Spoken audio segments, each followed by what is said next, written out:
Hola, hoy es 23 de septiembre del 2019.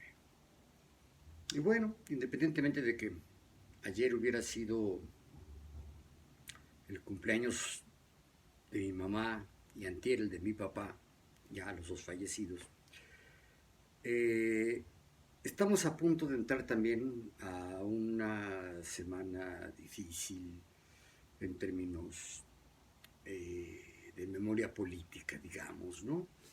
De hecho, esto ya empezó porque precisamente eh, hoy, 23 de septiembre, se cumple un aniversario más del ataque que un grupo de guerrilleros chihuahuenses, básicamente chihuahuenses, un ataque que hicieron al cuartel de la ciudad Madera en Chihuahua, el cuartel Madera, eh, y en el cual fueron brutalmente masacrados, llegaron con muy poca preparación, con muy poco armamento, con muy pocos elementos, y fueron masacrados por el ejército mexicano. Sin embargo, el germen de inconformidad que ya existía desde entonces, que se venía arrastrando por lo menos desde los movimientos rurales de Rubén Jaramillo a principios de los 60, porque tengo entendido que si no mal recuerdo, el ataque al cuartel Madera sucede en 1965. Y a partir de ahí empiezan las guerrillas a pulular en México. Evidentemente con muy poca visibilidad porque pues la prensa, como bien se ha dicho, como los que lo vivimos los sabemos, era brutalmente controlada por el Estado. Y yo no diría tanto un control gubernamental, sino que había un contubernio entre el Estado, el gobierno, los medios de comunicación masiva y, por supuesto, las clases empresariales. Eh, ¿Para qué? Para cuidar la imagen del milagro mexicano. A partir de que el gobierno mexicano implanta una política económica basada en la famosa sustitución de importaciones o el crecimiento hacia adentro, eh, por supuesto es una política proteccionista, por eso se le llamó crecimiento hacia adentro y se le llamó sustitución de importaciones porque se decía que todo lo que se importaba tendría que ser sustituido ya por productos hechos en México. Entonces, evidentemente, la economía mexicana creció. Fueron años en que sí había un proceso de desarrollo importante en este país. Yo creo que es un proceso de desarrollo que como tal no se dio en toda la historia de este país. Y cuando digo desarrollo, quiero parafrasear, no recuerdo qué economista mexicano, que hablaba de un desarrollo desigual y combinado. Y efectivamente fue un desarrollo básicamente de los centros urbanos, de la clase media sí crece, sí hay movilidad social, es decir, sí hay gente que sale de la pobreza, esto que le llaman clase baja, ¿no? Y sube a la clase media. Y se expande también una aristocracia, una burguesía, digamos, eh, por un lado una burguesía vinculada a la burocracia, vinculada a los altos puestos de poder político, con corrupción, por supuesto. Esto nos lo venía desde el porfiriato, no se acabó con los sonorenses que triunfan en la revolución, no lo logra acabar tampoco eh, Cárdenas, y cuando llega Miguel Alemán se desata, ¿no? El contubernio entre grandes empresarios y muy altos funcionarios. Un contubernio que tenía como propósito eh, obtener dinero, lucrar, obtener puestos, obtener favores. Esta combinación de corrupción e impunidad viene o se fortalece se instaura, digamos, institucionalmente desde entonces. Al mismo tiempo, la televisión que se empieza a masificar en México precisamente en la década de los 50, más la prensa, más la radio, que estaba sumamente controlada, y no digo controlada por el gobierno, sino controlada por los intereses empresariales y gubernamentales, ¿no? Lo que después, muchos años después, López Obrador llamó la mafia del poder. Ya existía desde entonces. Pero crecía y, digamos, como se decía entonces, salpicaba, repartía. Fueron años en que se construyeron grandes instituciones, se fortaleció el IMSS, se fortaleció el ISSSTE, se inyectaron los ferrocarriles, se construyeron carreteras, ¿no? Aeropuertos, ahora que están de moda, ¿no? Había hasta líneas aéreas mexicanas, ¿no? Sin embargo, México no dejaba de ser un país visto como un país muy menor en el concierto internacional. Fue hasta los 60 que México empezó medio a descollar, ¿no? Cosas notables, por ejemplo, se hizo en México una convención para desnuclearizar, para hacer que el armamento nuclear no entrara a Latinoamérica.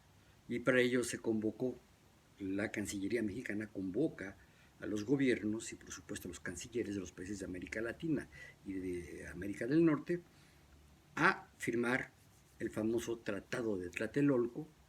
Recuerden que en Tlatelolco estaba la Cancillería, la torre de Relaciones Exteriores que está en Tlatelolco, en la Plaza de las Tres Culturas.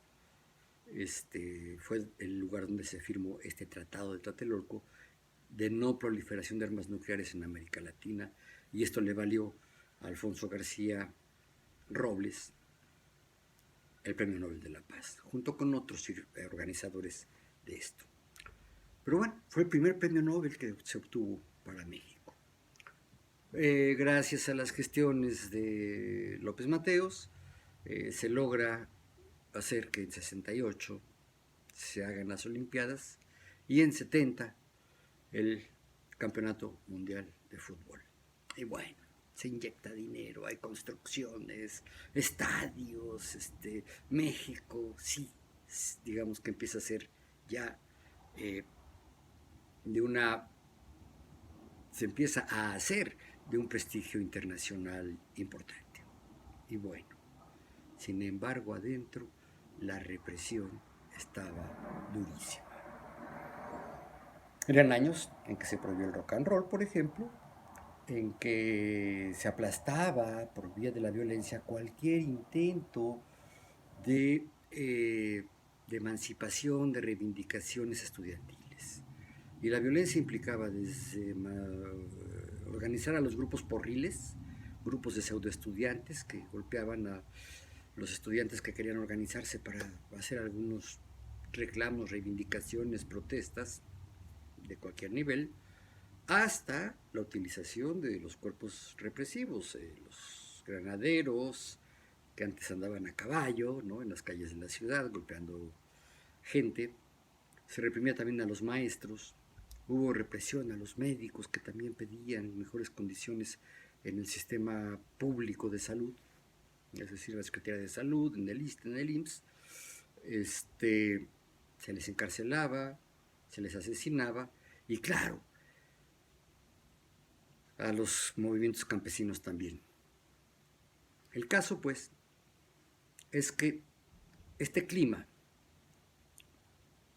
aunado a los grandes logros que había tenido en aquellos entonces la Unión Soviética, China comunista, Cuba socialista, pues hacía que hubiera una efervescencia izquierdista muy importante, pero los partidos socialistas y el Partido Comunista estaban proscritos, estaban prohibidos, eran ilegales. Entonces participar en estos partidos era ilegal, te llevaba a la cárcel. ¿no? Es en ese contexto que se da el ataque de estos campesinos, maestros, estudiantes, que investidos de guerrilleros pues, quisieron atacar el cuartel Madera para iniciar una insurrección armada en el país. ¿Eran ingenuos? Tal vez sí, o tal vez eran muy optimistas, ¿no? Había doctrinas que decían que una sola chispa incendiaba la pradera, esta es una doctrina maoísta, pero también se empezaba a vivir a nivel internacional el asunto de la guerra de Vietnam. Ya los Estados Unidos estaban involucrados, Vietnam tenía 30 años luchando contra Francia para sacar a los franceses del gobierno vietnamita. Y claro, los independentistas vietnamitas recibieron apoyo de los países socialistas, particularmente de China y de la Unión Soviética. Y en el 65 ya la participación estadounidense era clara, ya se habían ido los franceses, ¿no? Ya era, y ya se había dividido el país, ya era Vietnam del Sur, procapitalista, y Vietnam del Norte, procomunista, con el apoyo de la Unión Soviética, y Vietnam del Sur con el apoyo de los Estados Unidos, no con el apoyo, los Estados Unidos llegaron a protagonizar esa guerra, y esa guerra la perdieron los gringos, pero eso fue después. En el 65 estaba esto. En el 65 ya había una gran decepción de la población norteamericana también, sobre todo de la juventud, frente a su gobierno, porque los engañaba.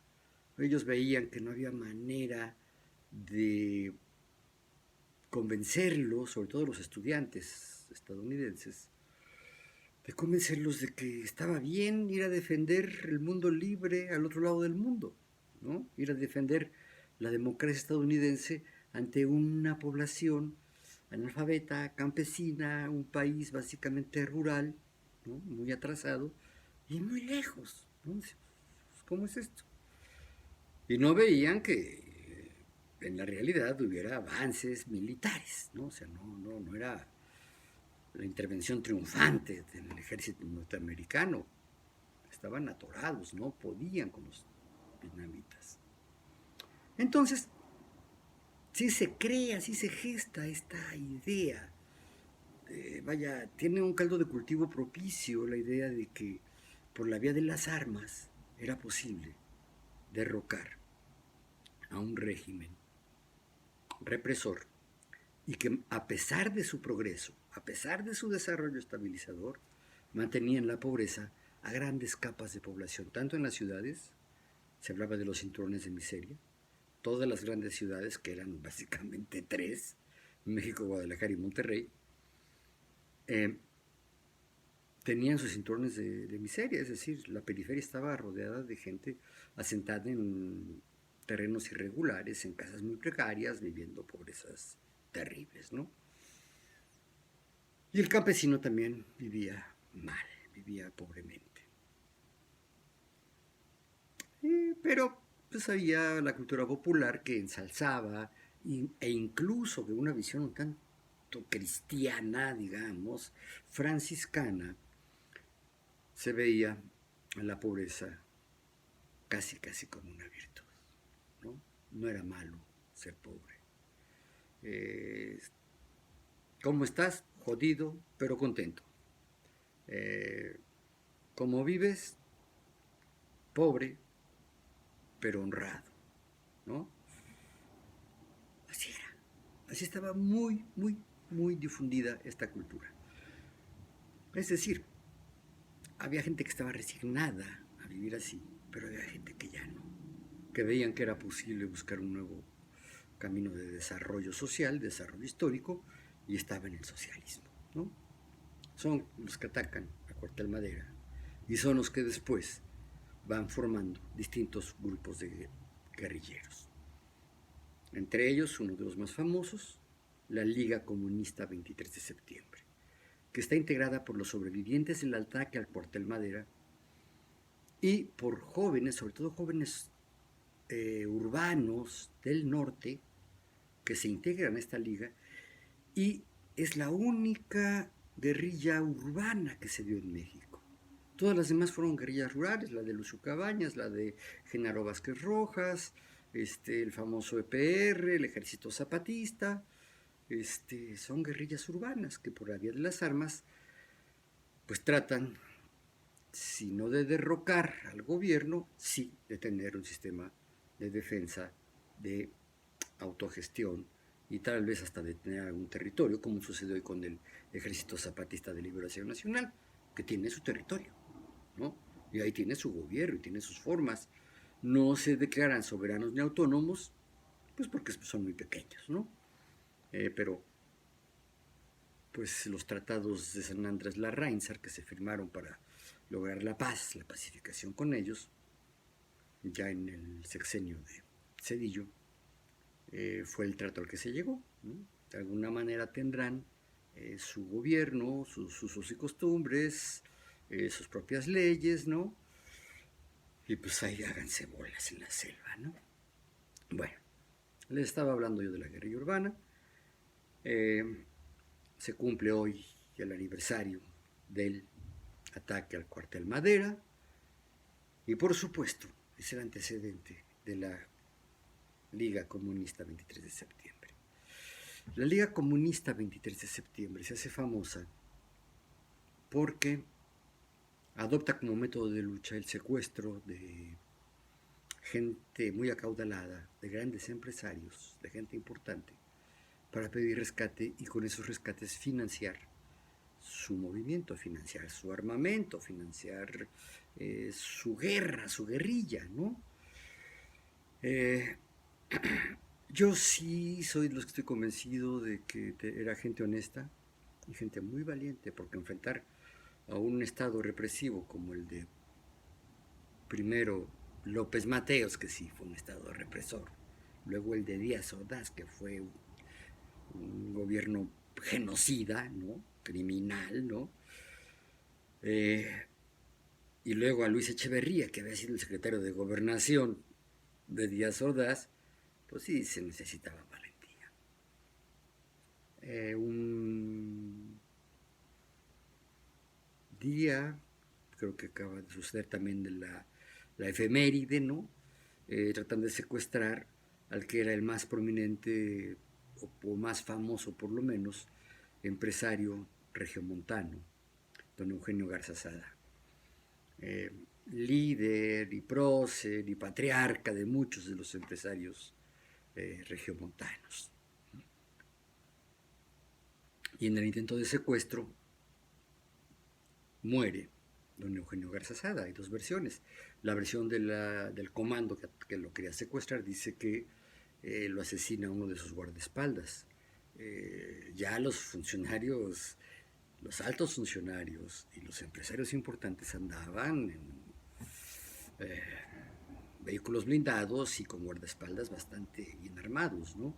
Se dicen los de la Liga 23 de septiembre, que ellos no mataron a Garza Sada, que fue uno de sus guardaespaldas, porque tenía instrucciones de eso. Si ven que me van a secuestrar y que es inevitable el secuestro, por favor mátenme. ¿Por qué? Porque no les vamos a dar ni un quinto a estos hijos de su no sé cuánta cosa, ¿no? No lo secuestran, muere don Eugenio y empieza una persecución feroz, una persecución verdaderamente criminal, ¿no? Las fuerzas policíacas y militares del Estado mexicano empiezan a demostrar una eficacia que no tenían para otros menesteres, como la persecución de la delincuencia común, por ejemplo, ¿no? Se forma para ello la Brigada Blanca, entre otras, ¿no? Y la Brigada Blanca había selecciones, se forma desde la Secretaría de Gobernación, tengo entendido, con elementos del Ejército, de la Marina, de las policías, sobre todo de la entonces Dirección Federal de Seguridad, que después se convirtió en el CISEN. Y tenían a los elementos más efectivos, más eficaces, los mejores guerreros, los que tenían mejor capacidad de inteligencia, los más bravos, los más convencidos y los más leales al régimen. Y se dedican a perseguir a las guerrillas, sobre todo las guerrillas urbanas. Y son quienes acaban finalmente, derrotan militarmente a la Liga Comunista 23 de septiembre. Bueno, hoy, en plena cuarta transformación, con un presidente de izquierda, de centro izquierda diría yo, muy moderado, que por muy moderado que sea, está consciente de que pues, para corregir el país va a corregir a los pobres, no va a corregir a los ricos, no va a mejorar la situación social de los ricos. Es decir, por ahí vi algo muy interesante. A él le interesa mejorar la selva chiapaneca, la sierra guerrerense, las costas oaxaqueñas, ¿no? Es decir, el Valle del Mezquital. O sea, mejorar esos pueblitos, hacer un camino en Hidalgo, en el campo hidalguense, en la Huasteca. No está mejorando ni Polanco, ni Las Lomas, ni el municipio de Garza García, ¿no? Pues por eso es que la gente acomodada, incluso aquí en la del Valle, donde yo vivo, vean, pues no se está viendo así que digas, ¡ay, cuánta mejoría! No. ¿Por qué? Porque el esfuerzo está canalizando hacia otro lado. Porque los recursos se están mandando, y de una manera muy diferente a como se hacía antes, no a través de obra gubernamental, no, sino a través de dinero en efectivo, ¿no? Y procurando proyectos productivos a cargo del gobierno, ¿no? Este, Así está este régimen. Bueno, pues este régimen, entre otras cosas, pues ha tenido más presencia de gente de izquierda en los puestos gubernamentales. Y hay un instituto que ustedes deben de conocer, que es el instituto, antes era el Instituto de Estudios de la Revolución Mexicana. El PAN le cambió, hablando de las revoluciones mexicanas, porque pues no solo hubo una revolución, ¿no?, que dio origen al PRI. No, hubo muchas revoluciones, ha habido muchas revoluciones en México. Pues por lo menos la de independencia, por lo menos la guerra de reforma también fue una revolución de alguna manera. La famosa revolución, ¿no? Y probablemente, al menos Fox así lo decía, la revolución democrática, ¿no? De la famosa alternancia que pues ni fue alternancia, ni fue revolución, ni fue nada, sino que fue el inicio de la expoliación y del robo cínico y descarado, ¿no? Y de una ineficacia brutal.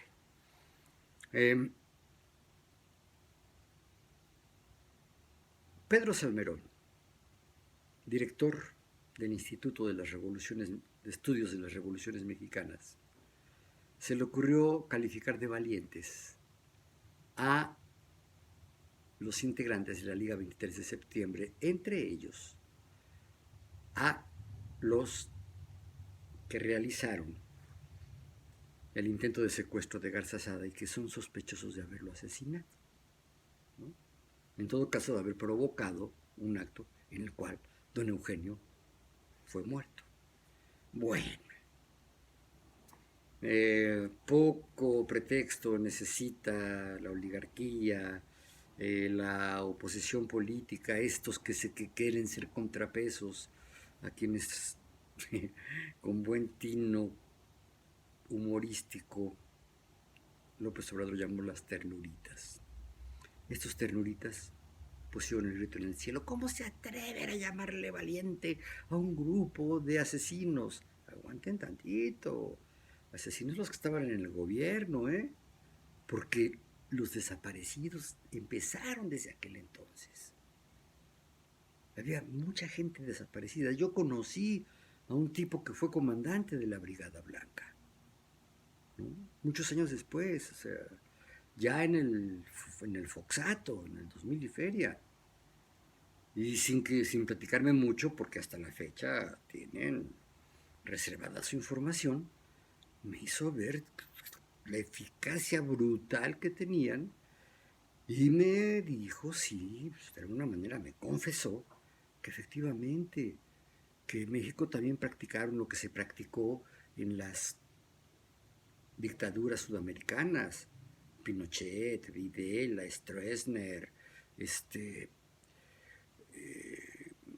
masacrar, matar, torturar, desaparecer cuerpos, ¿no?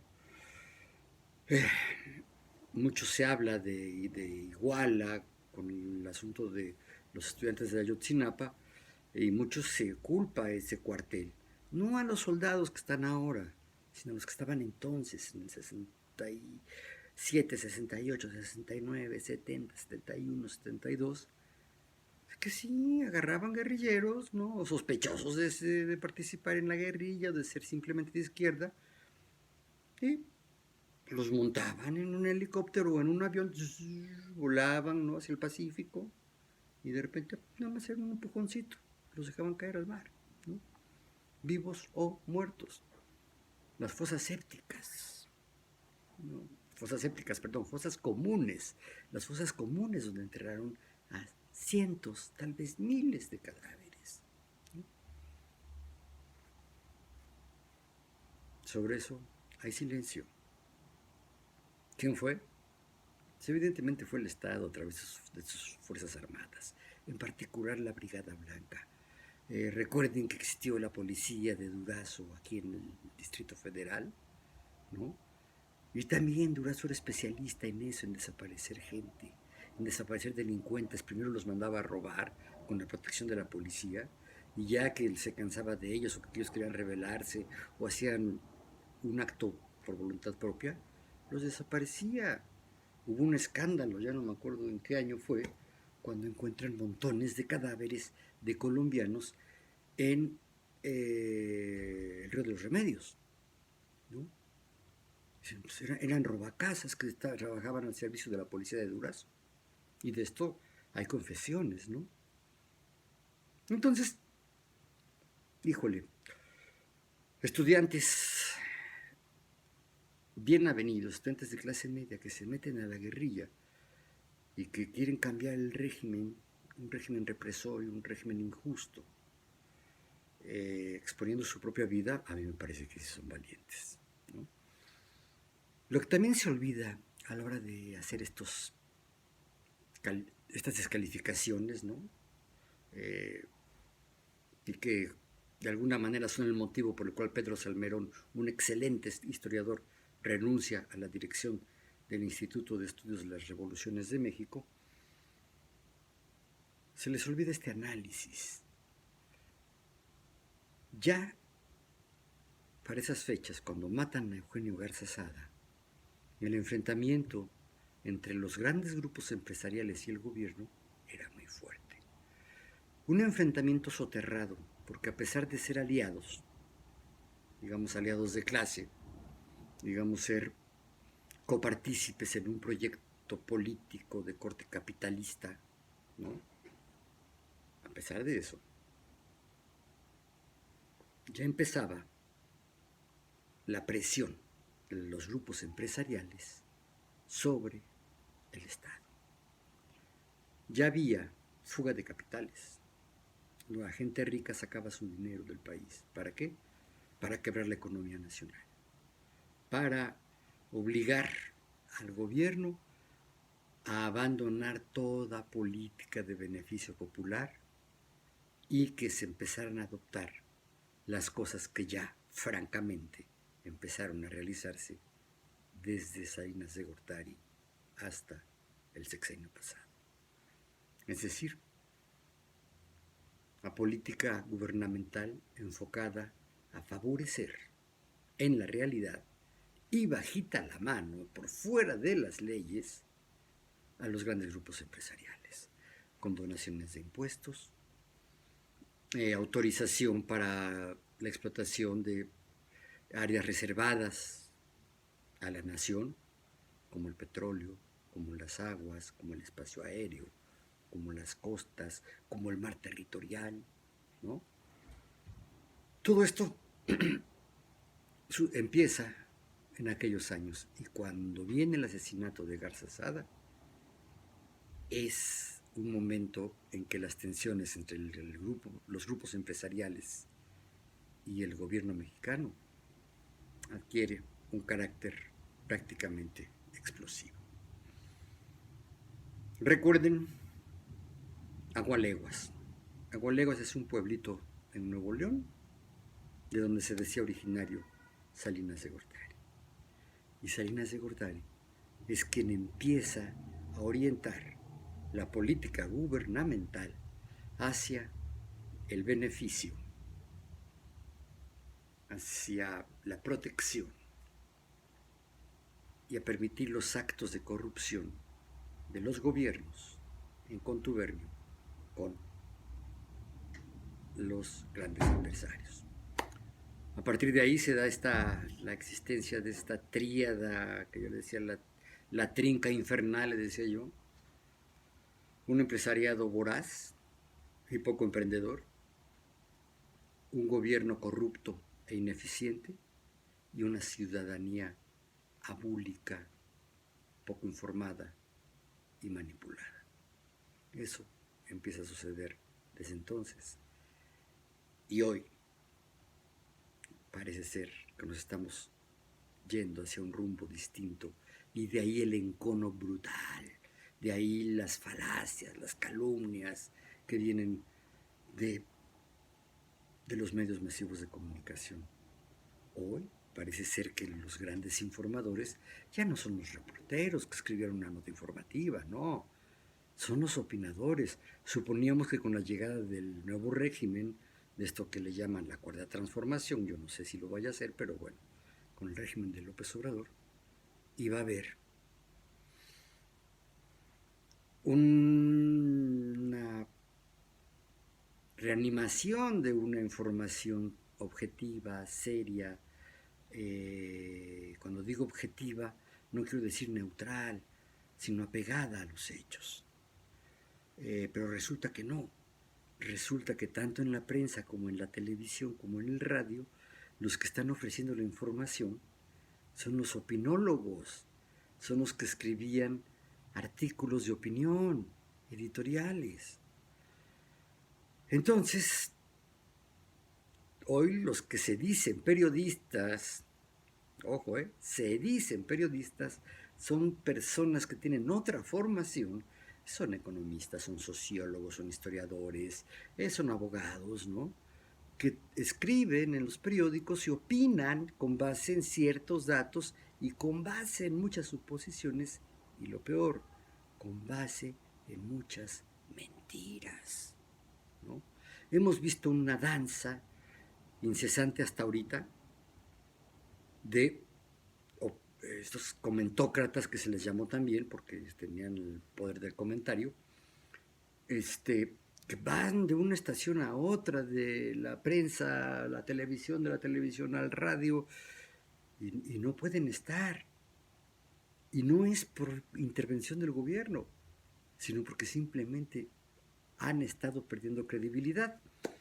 Quienes todavía creen en ellos juzgan ahora a los medios de comunicación por la presencia de uno u otro, yo no diría opinador, calumniador, ¿no? De estos calumniadores, aquellos que exaltan cosas como, caray, cuando Pemex estaba quebrado, pues tenía una alta calificación de parte de las cualificaciones financieras internacionales, ¿no? Esto López Obrador lo ha dicho hasta el cansancio, ¿no? En un momento en que hay una producción petrolera enorme, empiezan a desmantelar a la empresa que se encarga de extraer ese petróleo y de venderlo por el mundo, y meten en serios problemas financieros a la nación. Y entonces, claro, para estos opinólogos, las cosas iban bien. En un momento en que había terribles elementos de represión, recuerden, televisados, ¿no? Los ataques de los grupos antimotines de la policía y del ejército y de la policía federal contra los que protestaban, estudiantes que protestaban, campesinos que protestaban, más que protestaban, pues a darles duro, ¿no? Y eran regímenes democráticos. Hoy esto no sucede. Hoy puede marchar quien quiera, cuanto quiera, decir lo que quieran y no hay una fuerza represiva que les caiga encima. En estos años crecieron los grupos delictivos de narcotraficantes y el Estado permitió que diversificaran sus actividades. Ya no solo era vender drogas, ya no solo era explotar a los campesinos para que produjeran marihuana y amapola, no. Empezaron a secuestrar, a cobrar derechos de piso, a chantajear, a huachicolear, ¿no? A traficar con las medicinas del Estado, del ISSSTE, del IMSS. Y se hablaba de un régimen de derecho, ¿no? Y hoy que esto se está sacando a la luz, por lo menos para denunciarlo y eventualmente para ejercer alguna persecución judicial contra ellos, pues entonces las cosas están muy mal, no hay democracia, ¿no? Y esto fue lo que explica que Pedro Salmerón haya calificado de valientes, nada más dijo valientes, a los guerrilleros de la 23 de septiembre, y esto fue suficiente para que viniera una ola de críticas y de presiones para que Salmerón dejara ese puesto, cuando nunca como ahora se había discutido públicamente en los medios de comunicación, en la televisión, en las ferias del libro, en la radio, el pasado y el presente político de este país, ¿no? Nunca se le ha discutido. Nadie le ha tocado un pelo a Televisa, nadie le ha tocado un pelo a TV Azteca. Siguen transmitiendo lo que siempre han transmitido, en general puras estupideces, ¿no? Se han mejorado, han proliferado los canales llamados culturales, ¿no? Han llegado, sobre todo en la radio, periodistas que sí son periodistas, que sí empezaron desde el reporte, que sí corroboran la información y no andan dejándose llevar por la primera calumnia que por ahí les dicen, ¿no? En fin, sí quería yo decir que Pedro Salmerón tiene razón, sí fue gente valiente. Creo que hoy los métodos de lucha son otros, ¿no? Muchos hablan, entre ellos Noroña, por ejemplo, dice, pues es que si tuvimos una revolución electoral, ¿no? No se tiró un tiro, ¿no? Pero electoralmente fue brutal, ¿no? El triunfo de Morena, encabezado por López Obrador, pero por todo este movimiento de regeneración nacional, harto de todo lo que se ha vivido, tanto así que los partidos tradicionales sobreviven de milagro. Están, creo yo, en terapia intensiva, ¿no? PAN, PRI, y no se diga a los demás, ¿no? ¿Qué va a pasar en 2 años que vienen otras elecciones intermedias? Creo que va a volver a arrasar Morena. Y yo creo que Morena repite para el siguiente sexenio. Porque lo que están haciendo los defensores o los críticos o los famosos opositores, aquellos que dicen que el ejercicio del periodismo es criticar al gobierno, no, señores, el oficio del periodismo es informar, secundariamente criticar lo criticable, no solo al gobierno, a la sociedad, a la cultura, a las clases poderosas, al poder. Y consta que el poder económico sigue estando en manos privadas muy ambiciosas. En fin, gracias por llegar hasta aquí. Ojalá esto les guste. Si pueden, pónganle like. Y si no les gusta, pónganle dislike, ¿no? Pero ojalá y puedan y quieran ver todo esto. Nos vemos.